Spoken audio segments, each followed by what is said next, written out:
ሁላችሁም ግን የደስታ ምንጭ ነው ብላችሁ የምታስቡት ሰው የሐዘናችሁ ምንጭ ሲሆን አሰላሙ አለይኩም ወራህመቱላሂ ሰዎች እንዴት ናችሁ? ሰላም ናችሁ? እኔ ደህና ነኝ። የሆነ ስራ አምጥቼላችኋለሁ ዛሬ እንድትጠቀሙበት ሁላችሁም። ደስም የአክባር ነው። እሺ ውዶችዬ ኢንሻአላህ ባውኑ ነገሮች የተሻሻሉ ነው። ሳውዲ አረቢያ ላይ ያለ ነገር የተሻሻለ ነው። በተለይ ሙያ ለተማራችሁ በጣም አሪፍ ቻንስ ነው። እሺ ውዶቼ ይጠቅማችኋል። አልহামዱሊላህ ከመቆየት ብዛት ብዙ መልካም ነገር ይመጣል። ነገራቶች ባለበት የሚቀጥል ነገር የለም። አስቸጋሪ ጊዜም አይቀጥልም። የመዳም ቤት ስራም አይቀጥልም። ምንም ነገር የሚቀጥል ነገር የለም።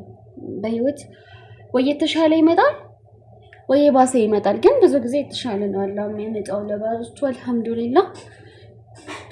በጣም አሪፍ ቻንስ ነውና አሁን መጪው ረመዳን ነው እንደምታውቁት የተወሰኑ ሰዎች ይሄን ነገር ጀምረውታልና ለእናንተም ለማስታወስ ነው። ብዙ ሰው ይተጠቀመበት ነው። እንድትማሩ ነው መመክራችሁ። በጣም ይጠቅማችኋል። ሲጀመር ልንገራችሁ አንድ ነገር ብር ማለት ነው አላቂ ነው። ምንም በሚሊየን ቤት ብር ቢኖረን በሚሊየን ቤት ትሪል ቤት ብር ቢኖረን ብር የሆነ ጊዜ ይጠፋል። ምንም ነገር አብሮ እንደማይቀጥለው ሁሉ ብርም አብሮን አይቀጥልም። ነገር ግን አብሮን የሚቀጥል ነገር ምንድነው? ሞያ ባገኘናት ብር የሆነ ቤት ሮጠን ከምንገዛ የሆነ ነገር ከምናደርግ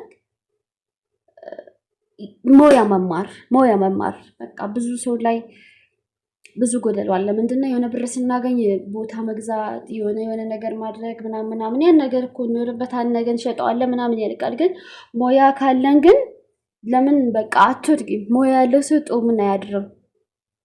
እና ሞያ ተማሩ። በአሁኑ ቀረል አልহামዱሊላህ ብዙ ልጆች ወረቀት አሰራታችኋል። እኔም የምጠቁማችሁ ሞያዎችን ተማሩ። ከአሁን በፊት ምን ስለ ዲኮር ሳይቀር ሁሉ ነግሬያችሁ ነበር።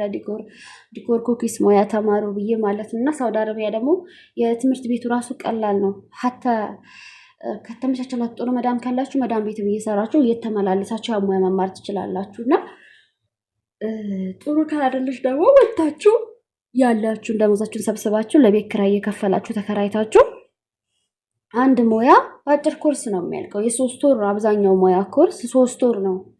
ስለዚህ 3 ወር ወጣችሁ 3 ወር ተከራይተሽ ቤትሽን ይዘሽ መማር ነው። እሷ ጋርሽ ከተማ ኦኬ ላይሰንስ ተማሩ። በቁጥር አንድ የምነግራችሁ ላይሰንስ ተማሩ። እንደ ማንኛውም ታክሲ መስራት ትችላላችሁ ሴቶችን እየጫናችሁ። ሁለተኛ ደግሞ እመጠቁማችሁ የምግብ ሙያ ተማሩ። ወላሂ ሼፍ ተማሩ። በጣም አዋጭ ነው ሙያ። የምግብ ሙያ ተማሩ። እሱም 3 ወር ነው። እንደውም ጎበዝ ከሆናችሁ በወር ከምናምን ራሱ ትጨርሳላችሁ። አው በ3 ወር ያዙ ብዬ ነው። ኦኬ በሶስተኛ ደረጃ ደግሞ ይሄ ከምንም በላይ በቃ አዋጭ የሆነ ስራ ነው። እንደ ቀላል እናየዋለን እንጂ ማለት ነው። ሜካፕ ተማሩ። ሜካፕ በጣም አሪፍ ነው፣ ተፈላጊ ነው። አሁን ላይ ሜካፕ የማይጠቀም ሰው የለም። ሜካፕ በደንብ ተማሩ። ከቅንድብ ጭምር ቅንድብ በደንብ አድርጋችሁ በሜሽ አድርጋችሁ ቅንድብ ይሰራ የለ እሱም መስራት በይና በሜሽ የሚሰራው እሱም መማር። ፀጉር መማር በጣም አሪፍ ነገር ነው። ተማሩ።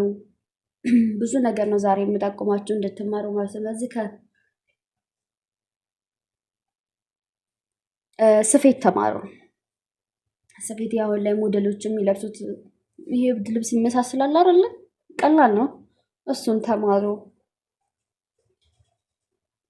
አይ ሲንጀሪ ስፌት ኩላሊቴን ያመኛል በሽተኛ ነኝ ኩላሊት በሽተኛ ለምትሉ ደግሞ ለእናንተ ቀላል ነገር በእውነት ነው የሚላችሁ ለእናንተ ቀላል ነገር ኩኪስ ተማሩ።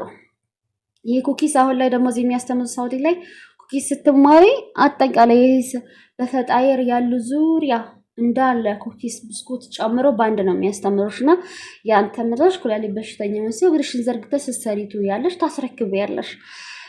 ለኬክ ቤቶች ታስረክቢያለሽ። አሳቀይ ሶሪ ለሱቅ ታስረክቢያለሽ እና ዛሬ የምነግራችሁ ነገር እንደቀላል እንዳታዩት ወላሂ እንደተጠቀሙበት ነውና አሁን ላይ ብዙ ሰዎች እየተሻሻሉበት ያሉት ይሄ ስራ ነው። እሺ እና ኩላሊታችሁ ለሚያማችሁ እንደዛ አይነት ሙያ ተማሩ።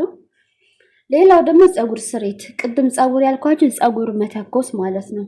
ተክስ አሁን ደግሞ ስፋ ይሄ ሹሩባ በአይነት እዚህ በጣም ውድ ነው ታውቃላችሁ።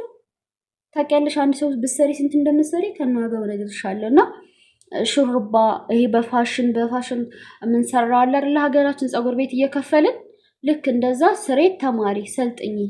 መታቂ ካለሽ ደግሞ በቃ አለ በቃ ይልሽ ነው ፀጉር ተማሩ። ሌላው ደግሞ መሳጭ፣ የመሳጭም ኮርስ ውሰዱ። መሳጭ እያደረጋችሁ በጣም በዛ ተከፋይ ትሆናላችሁ። እና ደግሞ ሀማም መቅሪቢ ተማሩ። እሱንም እንደ መቅሪቢዎች ያንን ይዛችሁ እየሄዳችሁ እቃውን ገዝታችሁ አረቦችም ሀበሻዎችም ሲፈልጉ ቤታቸው እየሄዳችሁ ታጥባላችሁ፣ ሰዎችም ማለት ነው። ሌላው ደግሞ ሀለዋ ተማሩ። ሀለዋ ፀጉር መንጨት ተማሩ። እንዴ ፀጉር ልነጭ ነው እንዴ ምን ብዬ ምናምን እንዳትዪ፣ ስራ እኮ ነው። ጓንት ለብሰሽ ነው የምትነቅለው። ተማሩ። እሺ አዛክቶኝ ነው። ሶስተኛ ደግሞ ሌላ ደግሞ ተጨማሪ ምንርሽ ሂና ነክሽ ተማሩ። ሂና ነክሽ በአንድ ወር ከምናምን ተመረቀሽ ትወጫለሽ። ብዙ አይነት ዲዛይን ለምድሽ አለሱም ሲ ሂና ነግሽ ተማሩ። ሂና ስራ እንድትሰሩ ማለት ነው። ሂና ግን ከሜካፕ ጋር ነው የምትማሩት። ሁሉንም በአንድ አድርጋችሁ እንድታያይዙ በጣም አሪፍ ነው። ሌላው ደግሞ ሌላ ወራዊ ወጭ ነገር ልጨምርላችሁ። ከዚህ ሀገር ይሄ የፓኪስታን ልብሶች፣ የሂንድ ልብሶች እዚህ ሀገር አንዳንድ ጊዜ ይከፍቱና በተክፊዝ ያስረክባሉ። ሱቅ ሲዘጉ ምናምን አዲስ ሱቅም ውስጥ ገዙ ተመጣጣኝ ዋጋ ነው እዚህ ሀገር ማለት ነው። እና ያንን እንደዛ ግዝት አድርጋችሁ ማለት ነው ይሄን የሂንድ ልብስና የፓኪስታን ልብሶች እሱ ምን ታረጋላችሁ መስላችሁ? እሱን ገዝታችሁ ወደ ሀገራችሁ ይዛችሁ ትገባላችሁ። እንደዚህ ሙያ ልማርም ለምትሉ ከዛ እሱን ሀገራችሁ ይዛ ገብታችሁ የሚዜ ልብስ ማከራየት ትጀምራላችሁ። ልብሴን እየቀደኩ ነው። እዚህ አንገቴ ጋር አዲስ ልብስ አለ አይደል? የሆነ ነገሩ ይኮሰኩሰኛል። ወድ አዲስ ልብስ ለብሼ ከዛ ይሄንን ልብስ ገዝታችሁ የፓኪስታኒና የሂንዶች ምናምን ልብስ ይሄ በቃለ በጣም አሪፍ ነው። በሱሪና በቲሸርቱም በሸርጡም በሙሉም እሱን ትገዙና ሄዳችሁ ከዛ እዚህ ደግሞ ቬሎ አረቦች ያገቡበትና በቅናሽ ዋጋ ይሽጡታል። ገባችሁ? እሱን ትገዙና ከዛ የሙሽራ ልብስና የሚዜ ልብስ ማከራያ ቤት ትከፍታላችሁ። እነዚህ ስራ ቀለል ያሉ ስራ ናቸው። ሴትነታችሁን ሳይፈታተናችሁ ቤትን ትዳር ይዛችሁ ልጅም እያሳደጋችሁ መስራት የምትችሉትን ስራ ሁሉ ነው የነገርኳችሁ። በተጨማሪ ደግሞ ነገ ጠብቁኝ። ቀለል ያለ ስራ ብዙ ብር የማያስፈልገው ያልተካበደ በራሳችሁ ሙያውን ተምራችሁ የምትሰሩት ስራ ቁጥር 2 ነገር በሌላ ቪዲዮ በጣለው። በዚህ ተጠቀሙበት። በዚህ ዙሪያ ጥያቄ ካላችሁ የትኛውም ጥያቄ ኮሜንት ላይ አስቀምጡ። መማሪያ ሳውዲ አረቢያ የትም ቦታ ሆኖ አላውቀውም ካላችሁ ጠይቁኝ፣ እኔ እመራችኋለሁ። እሺ ወዶች